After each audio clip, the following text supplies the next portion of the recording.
Welcome to the Arkansas Museum of Fine Arts. We're here at the construction site. We had our groundbreaking in October of 2019, constructing a new museum for Arkansas, for Little Rock, and really for the region. The building has been totally transformed. We did not have an entrance on the north side, so now you see what we call the cultural living room, and we have uncovered the 1937 facade. It's an beautiful Art Deco facade that will now be the front door to the museum. And on the south side, we have a wonderful restaurant that opens up into the park for indoor and outdoor dining. Yes, the entire museum has totally been transformed. 137,000 square feet of virtually all brand new space. We're standing right now is what we're calling the Crescent Lawn, and it will be transformed once all the construction trailers come out. And then, as I said, we're opening up into MacArthur Park and have taken on a lot more acreage than we had in the beginning. Well, let's head inside and let's show you our progress. There's a lot of attention to what is that guest experience. So we've got two main entrances to the new museum. We've just walked through the primary north entrance, which of course is the 1937 facade will greet visitors. And here we are in what we call the 1937 lobby. It's got that Art Deco proportion and style, and so you really get a sense of the legacy of this institution, having been around for decades. You're seeing walnut paneling. You're seeing, of course, three primary doors. We've got our guest services desk, which will be placed right behind this lift here. And so this will really be a space that will greet people as they come in. We're standing in a space that we call the cultural living room. And this is really a space for the community. It will be a space that will be furnished with soft seating, with tables and chairs where students can come in and bring their laptops and do work. We'll have a coffee bar and a cocktail bar in the corner. And so it's really going to be a social space. Are actually looking to landscape the entire space in front of the museum, a space that we call Crescent Lawn.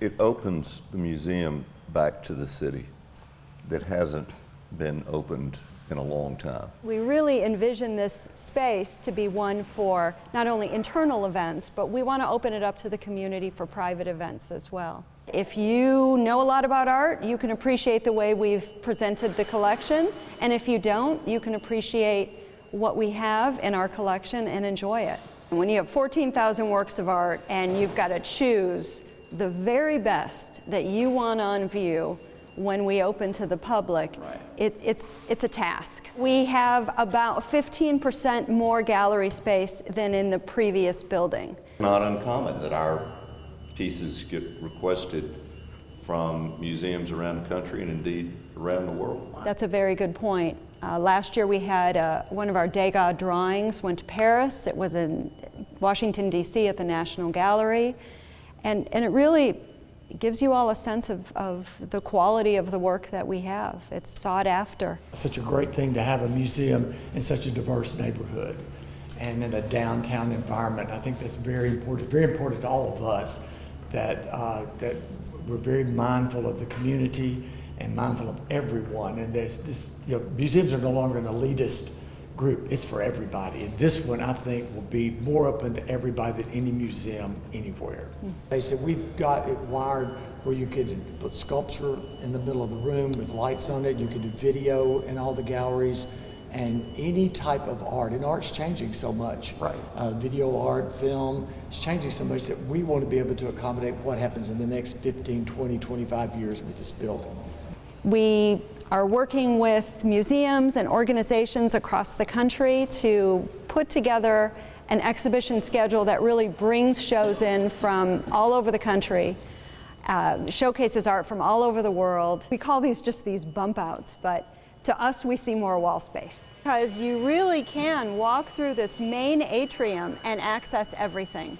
You can access the galleries, the Wingate Art School, the Rockefeller Lecture Hall, the theater, the restaurant, the store, and it is kind of, it was a great conversation about signage, because we really asked ourselves, how much signage do we need? The signage people that the firm we're using said they have never put up less signage in a building than they have here, but you don't need it because you walk in and you know where to go. And we'll show you what that finished ceiling is going to look like when we head down to the restaurant.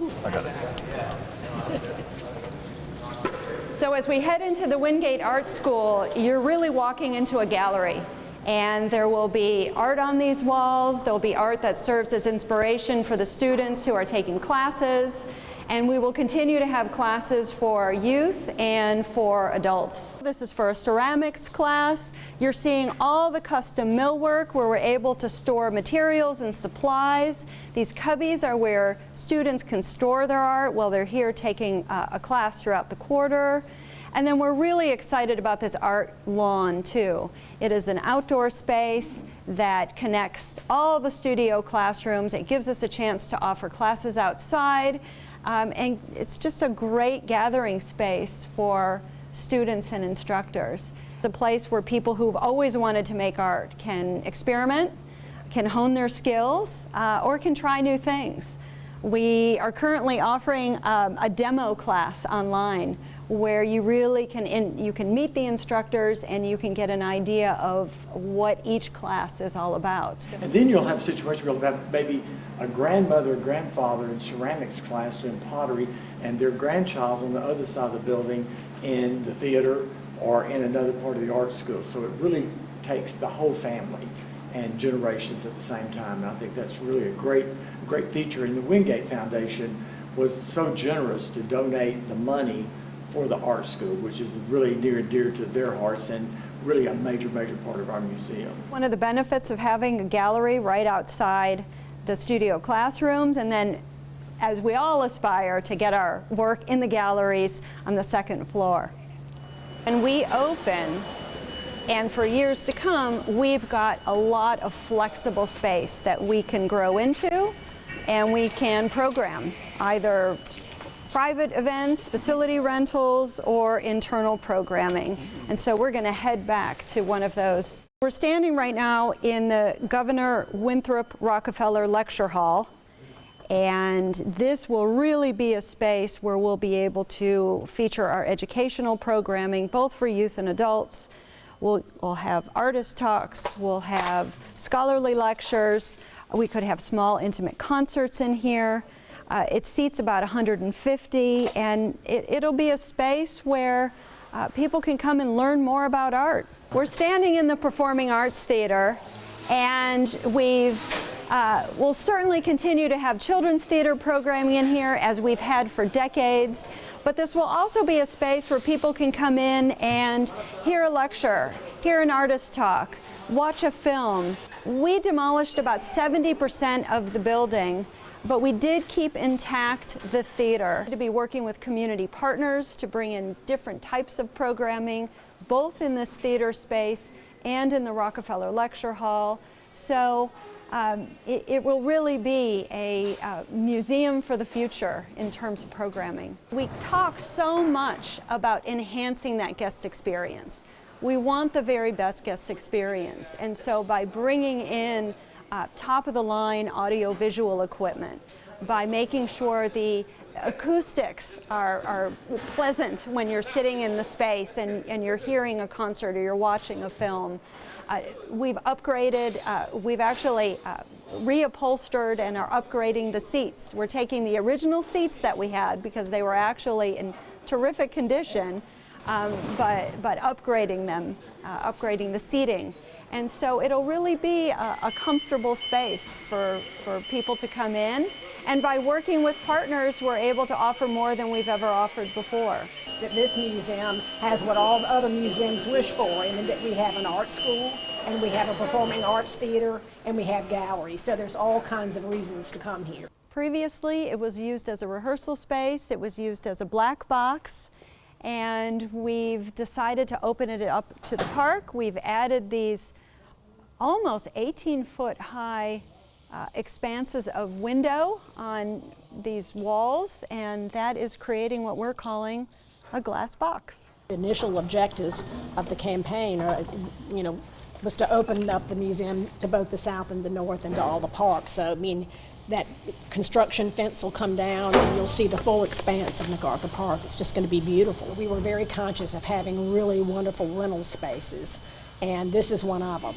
And this is a great space too because it does not interfere kind of with the daily operations of the museum. So you can rent it and the show can Just go kind of on be over elsewhere. here, yeah. But we have all kinds, you know, the cultural living room could be rented. I mean, there's all kinds of wonderful spaces here. I think the number one question we get is, will we have brunch? And yes, we will. The restaurant will also have separate hours, so we'll be able to serve dinner throughout the week. There'll be indoor and outdoor seating. There's a bar, there's a lounge, there's private dining, and then there's these incredible views of all of the landscape on the south side of the property. And it's really just going to be stunning. The other thing you're able to get a little glimpse at, although it's still a work in progress, is this treatment on the ceiling. And to have these wood slats, which actually hang from wires from the ceiling, it truly is an art installation.